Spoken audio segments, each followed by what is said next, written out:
Praise the Lord. Ahanba magtada Prabhu Jesu Krista kanbiba mapu Savior Emmanuel Alpha amasung Omega, the beginning and the end. Oiramba oiriba amasung lakadaba ngam-ngamba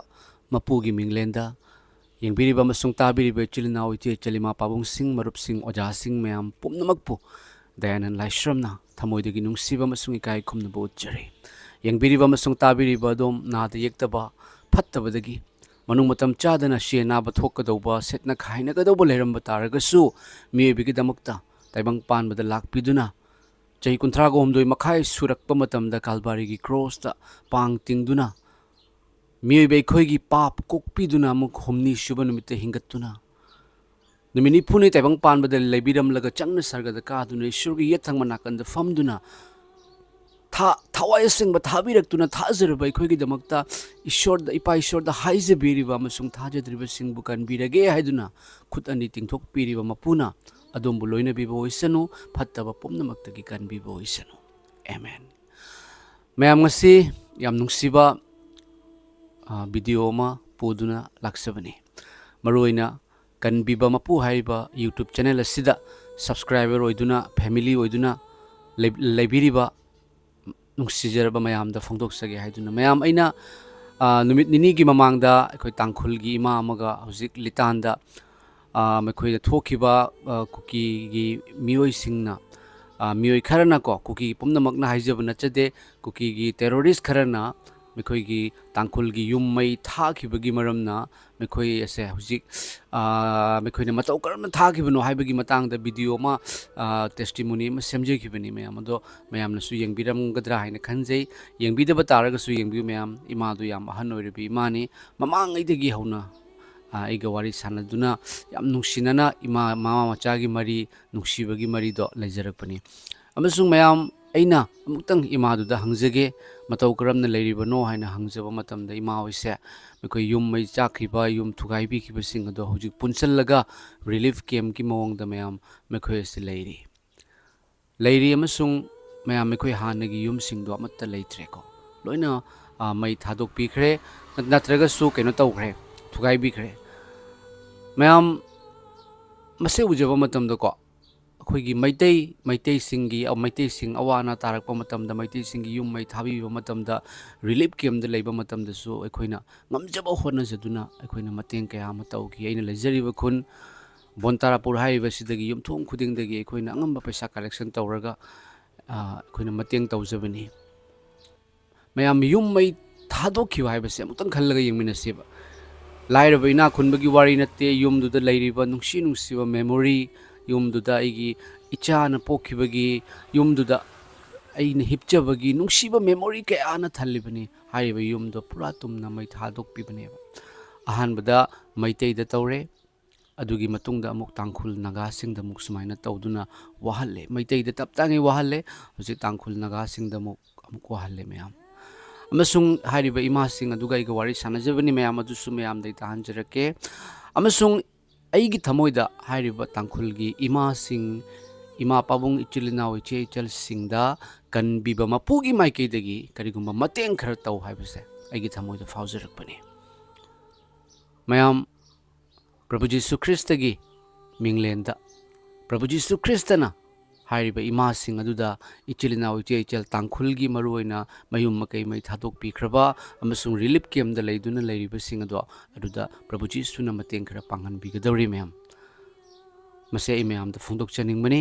ꯑꯍꯥꯟꯕꯗ ꯑꯩꯅ ꯋꯥꯔꯤ ꯁꯥꯟꯅꯖꯕ video ꯑꯩꯈꯣꯏꯒꯤ voice record ꯑꯗꯣ ꯍꯥꯟꯅ ꯇꯥꯕꯤꯌꯨ ꯑꯗꯨꯒꯤ ꯃꯇꯨꯡꯗ ꯑꯩꯅ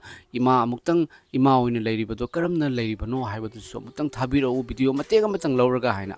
ꯃꯁꯤꯁꯨ ꯊꯥꯕꯤꯔꯛꯏ ꯃꯌꯥꯝ ꯃꯊꯪ ꯌꯦꯡꯕꯤꯌꯨ ꯑꯩ ꯑꯔꯣꯏꯕꯗ ꯈꯔꯗꯪ ꯐꯣꯡꯗꯣꯛꯆꯔꯛꯀꯦ ꯑꯗꯨꯒꯤ ꯅꯪꯒꯤ ꯃꯤꯁꯀꯣꯜ ꯂꯩꯕꯒꯤ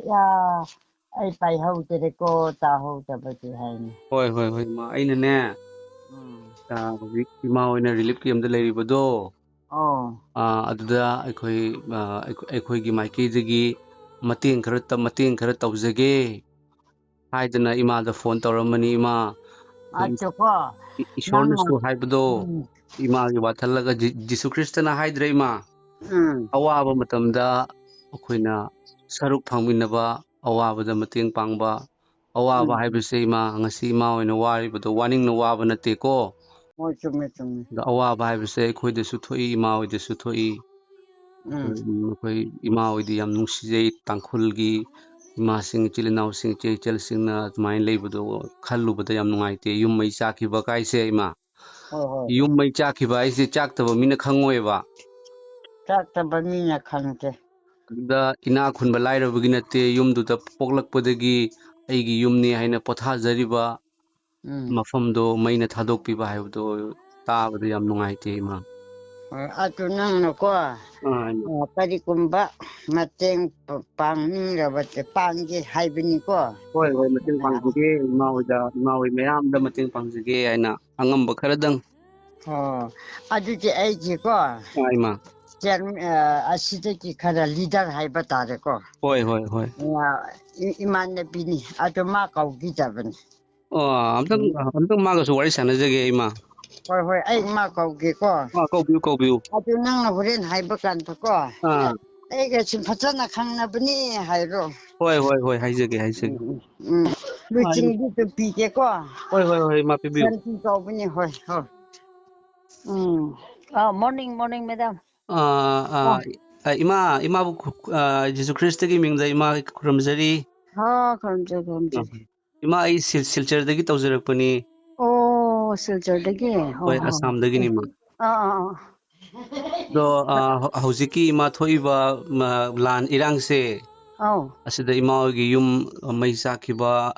ꯑꯗꯨꯗꯒꯤꯗꯤ ꯏꯃꯥ ꯍꯣꯏꯅ ꯍꯧꯖꯤꯛ ꯌꯨꯝꯗ ꯂꯩꯇꯕꯁꯤꯡꯅꯆꯤꯡꯕꯁꯦ ꯑꯩꯈꯣꯏ ꯂꯣꯏꯅ ꯁꯣꯁꯦꯜ ꯃꯦꯗꯤꯌꯥꯗ ꯎꯖꯩꯌꯦ ꯏꯃꯥ ꯍꯣꯏ ꯍꯣꯏ ꯍꯣꯏ ꯍꯣꯏ ꯑꯗꯣ ꯖꯤꯁꯨ ꯈ꯭ꯔꯤꯁꯇꯕꯨ ꯊꯥꯖꯕ ꯑꯃ ꯑꯣꯏꯅ ꯌꯥꯝ ꯅꯨꯡꯉꯥꯏꯖꯗꯦ ꯎꯝ ꯑꯗꯣ ꯏꯃꯥ ꯑꯗꯨꯅ ꯏꯃꯥ ꯑꯩꯒꯤ ꯌꯨꯇꯨꯕ ꯆꯦꯅꯦꯜ ꯑꯃ ꯂꯩꯌꯦꯕꯀꯣ ꯑꯣ ꯑꯗꯨꯗ ꯑꯩꯅ ꯏꯁꯣꯔꯒꯤ ꯃꯤꯡ ꯃꯇꯥꯡꯗ ꯖꯤꯁꯨ ꯈ꯭ꯔꯤꯁꯇꯒꯤ ꯃꯇꯥꯡꯗ ꯑꯩ ꯑꯐꯕ ꯋꯥꯄꯥꯎ ꯁꯟꯗꯣꯛꯆꯩ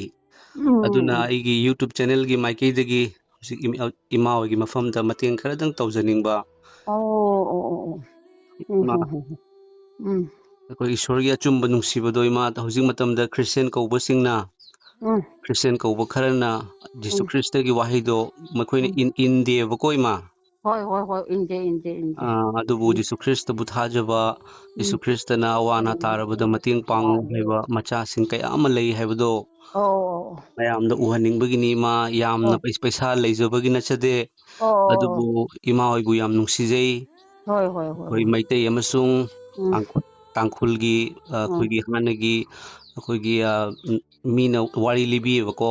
ꯍꯣꯏ ꯍꯣꯏ ꯑꯩꯈꯣꯏꯁꯦ ꯏꯆꯤꯜ ꯏꯅꯥꯎꯅꯤ ꯍꯥꯏꯕꯒꯤ ꯌꯥꯝ ꯅꯨꯡꯁꯤꯕꯗꯣ ꯎꯝ ꯑꯗꯨꯅꯅꯦ ꯏꯃꯥ ꯑꯗꯨꯒ ꯍꯧꯖꯤꯛꯇ ꯐꯣꯟ ꯇꯧꯕꯤꯔꯛꯄꯤ ꯏꯃꯥꯗꯣ ꯐꯣꯟꯗ ꯋꯥꯔꯤ ꯑꯣ ꯁꯥꯟꯅꯖꯕꯤꯗꯣ ꯏꯃꯥꯗꯣ ꯍꯦꯛ ꯄꯣꯛꯄ ꯏꯃꯥꯗꯨꯒꯨꯝꯅ ꯈꯟꯖꯕꯅꯦ ꯑꯩꯗꯤ ꯑꯣ ꯌꯥꯝ ꯅꯨꯡꯉꯥꯏꯌꯦ ꯌꯥꯝ ꯅꯨꯡꯉꯥꯏꯌꯦ ꯑꯗꯨ ꯅꯪꯅ ꯄꯩꯁꯥ ꯑꯣꯏꯅ ꯍꯥꯞꯄꯤꯒꯦ ꯍꯥꯏꯕ꯭ꯔꯥ ꯀꯥꯞꯄꯤꯒꯦ ꯍꯥꯏꯕꯒꯤ ꯋꯥ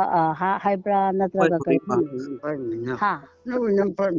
ꯍꯣꯏ ꯍꯣꯏ ꯑꯧ ꯑꯩꯈꯣꯏ ꯂꯝꯁꯦ ꯂꯥꯞꯈꯤꯕꯅꯤꯅꯀꯣ ꯏꯃꯥ ꯍꯣꯏ ꯍꯣꯏ ꯍꯣꯏ ꯍꯣꯏ ꯂꯝꯁꯤꯅ ꯅꯛꯄ ꯑꯣꯏꯔꯝꯃꯒꯗꯤ ꯏꯃꯥ ꯍꯣꯏꯒꯤ ꯃꯅꯥꯛꯇ ꯂꯥꯛꯄ ꯌꯥꯕꯗꯣ ꯂꯝꯁꯦ ꯂꯥꯞꯄꯅꯤꯅ ꯆꯨꯝꯃꯦ ꯆꯨꯝꯃꯦ ꯑꯗꯨ ꯑꯣꯏꯔꯗꯤ ꯖꯤꯄꯦ ꯄꯥꯏꯕ ꯅꯝꯕꯔ ꯑꯩꯒꯤ ꯅꯝꯕꯔ ꯄꯤꯒꯦꯔꯥ ꯀꯔꯝ ꯍꯣꯏ ꯇꯧꯕ ꯍꯣꯏ ꯍꯣꯏ ꯍꯣꯏ ꯖꯤꯄꯦ ꯌꯥꯎꯕ ꯏꯃꯥꯒꯤ ꯅꯝꯕꯔ ꯑꯃ ꯂꯧꯖꯒꯦ ꯑꯗꯨꯅꯦ ꯏꯃꯥ ꯑꯣ ꯍꯥ ꯑꯗꯣ ꯏꯃꯥꯗ ꯀꯩꯒꯨꯝꯕ ꯑꯝꯇ ꯍꯥꯏꯖꯒꯦ ꯍꯧꯖꯤꯛ ꯏꯃꯥ ꯑꯣꯏꯅ ꯂꯩꯔꯤꯕꯗꯣ ꯑꯣ ꯂꯩꯔꯤꯕꯗꯨꯒꯤ ꯃꯑꯣꯡꯗꯨꯒꯤ ꯚꯤꯗꯤꯑꯣ ꯃꯇꯦꯛ ꯑꯃꯈꯛꯇꯪꯅꯦ ꯏꯃꯥ ꯑꯣ ꯑꯩꯁꯨ ꯌꯦꯡꯖꯅꯤꯡꯕꯒꯤꯅꯤꯀꯣ ꯍꯥꯏꯗꯤ ꯎꯝ ꯏꯃꯥ ꯑꯣꯏꯅ ꯋꯥꯅ ꯂꯩꯔꯝꯒꯗꯧꯕꯗꯣ ꯌꯨꯝ ꯃꯩ ꯆꯥꯛꯈꯤꯕ ꯍꯥꯏꯕꯁꯦ ꯇꯥꯖꯕꯗ ꯌꯥꯝ ꯅꯨꯡꯉꯥꯏꯇꯕꯗꯣ ꯑꯣ ꯑꯗꯨꯅ ꯚꯤꯗꯤꯑꯣ ꯃꯇꯦꯛ ꯑꯃꯈꯛꯇꯪ ꯏꯃꯥꯅ ꯂꯧꯕꯤꯔꯒ ꯑꯩꯒꯤ ꯋꯥꯠꯁꯑꯞ ꯅꯝꯕꯔꯁꯤꯗ ꯋꯥꯠꯁꯑꯞ ꯌꯥꯎꯋꯦꯕ ꯏꯃꯥ ꯑꯣ ꯑꯃꯨꯛꯇꯪ ꯊꯥꯕꯤꯔꯛꯎꯕ ꯏꯃꯥ ꯍꯣꯏ ꯍꯣꯏ ꯑꯩꯈꯣꯏꯒꯤ ꯌꯨꯇꯨꯕꯔ ꯑꯃ ꯂꯩꯌꯦ ꯑꯩꯈꯣꯏꯒꯤꯁꯨ ꯂꯩꯁꯥꯕꯤ ꯑꯃ ꯀꯣ ꯑꯣ ꯃꯥꯕꯨ ꯑꯩꯅ ꯑꯩꯒꯤ ꯅꯝꯕꯔ ꯄꯤꯒꯦ ꯐꯥꯔꯁꯇ ꯀꯣ ꯑꯥ ꯑꯗꯨꯒ ꯑꯩꯕꯨ ꯑꯃꯨꯔꯛ ꯀꯣꯜ ꯇꯧꯈꯤꯌꯣꯕ ꯍꯣꯏ ꯅꯪꯒꯤ ꯅꯝꯕꯔꯗꯨ ꯂꯧꯅꯉꯥꯏ ꯑꯗꯨꯒ ꯌꯨꯇꯨꯕꯔ ꯂꯩꯁꯥꯕꯤꯗꯣ ꯑꯥ ꯃꯥꯕꯨ ꯐꯖꯅ ꯀꯥꯞꯍꯟꯒꯦ ꯍꯣꯏ ꯍꯣꯏ ꯀꯥꯞꯍꯜꯂꯒ ꯃꯥꯕꯨ ꯊꯥꯍꯟꯒꯦ ꯑꯗꯨꯅ ꯐꯩꯌꯦ ꯑꯩꯈꯣꯏꯗꯤ ꯍꯣꯔꯦꯟ ꯍꯩꯇ꯭ꯔꯗꯤ ꯆꯨꯝꯃꯤ ꯅꯨꯡꯉꯥꯏꯇꯦꯅ ꯆꯨꯝꯃꯤ ꯆꯨꯝꯃꯤ ꯏꯃꯥ ꯍꯣꯏ ꯍꯣꯏ ꯏꯃꯥꯈꯣꯏꯅꯤꯅ ꯍꯩꯇꯕꯁꯨ ꯂꯩꯌꯦꯕꯀꯣ ꯍꯣꯏ ꯍꯣꯏ ꯍꯣꯏ ꯏꯃꯥ ꯑꯗꯨꯅ ꯑꯩꯒꯤ ꯅꯝꯕꯔ ꯄꯤꯒꯦꯀꯣ ꯍꯣꯏ ꯍꯣꯏ ꯍꯣꯏ ꯏꯃꯥ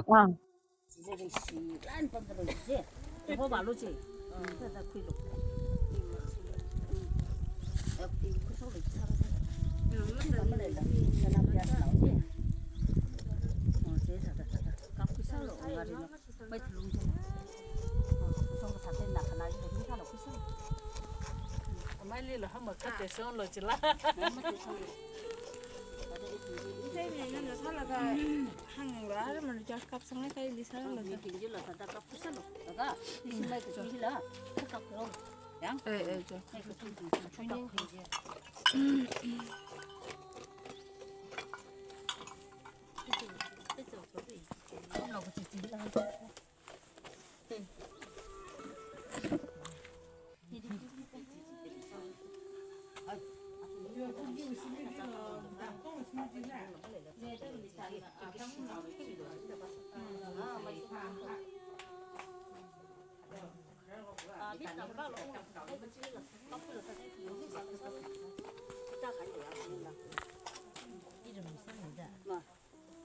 Asa ba ina hawa na? Ko tuju mang kada ka ko.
Asini mayam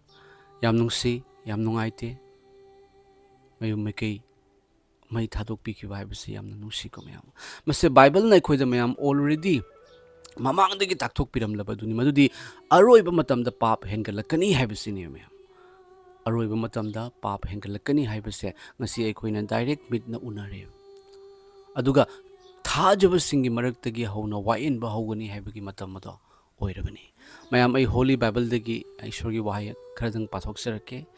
mayam aikoina jisu christ thajaba misakse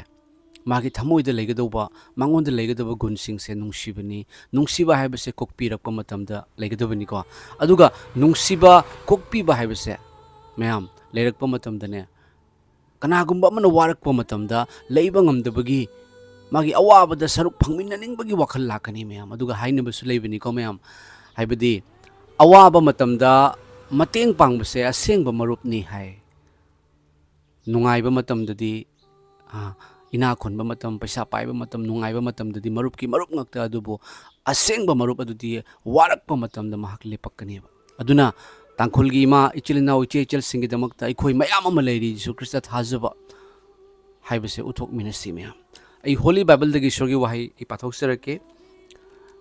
mayam aina phongdok sagadori basi proverbs pauraw dagi phongdok sarake ko mayam pauraw gi proverbs ki chapter 28 ki verse 27 da sumna e laita lairabada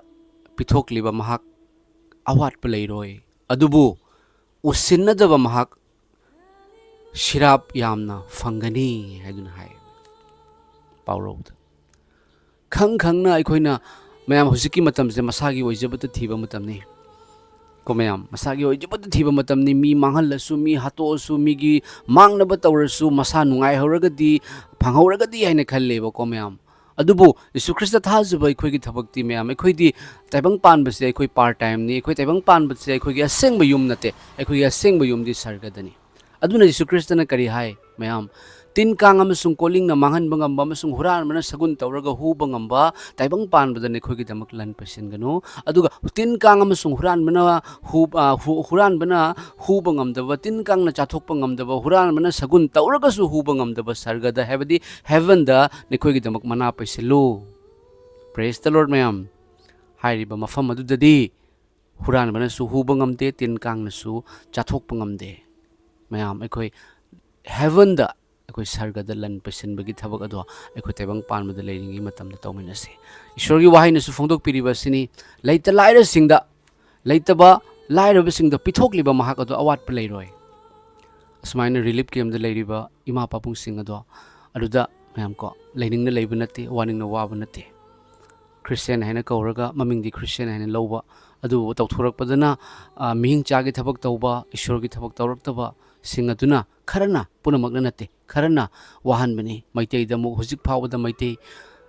ima pabung chilinaw ichi chalangang sing kayam relief camp da leiri adu amuksu naga sing da tangkol sing da mu tawrakpani ko mayam pare ekoi ishor da dum sinasi ishor na soidina khaidarakani mayam aduna relief camp da leiba haibase mayam awaba soidina mayok naramgani mayam ko aduna ekhoigi maikei dagi Prabhu Jesu Christ gi mingda ekhoi mateng tawminasi haiba wahi se mayam ai nuksina ai phongdok sage aduga mathangda ishori wahi amakasu hairiba pawro Proverbs asimakta gini ko Proverbs chapter 19 verse 17 aina mamang da su jamna pathok sakhi bodo lairba singbu chanbiba mahak Yehova da puthok chabani mahak na pikibadu Yehova na mangonda amuk singbi gani amen lairba da awana tarba singda mathau taba matamda kanagumbagi mathau tarakpa matamda awaba matamda mateng pangbiriba mahak aduna Yehova Ishwar da puthok jabani amasung mahak na soidana hanbirakani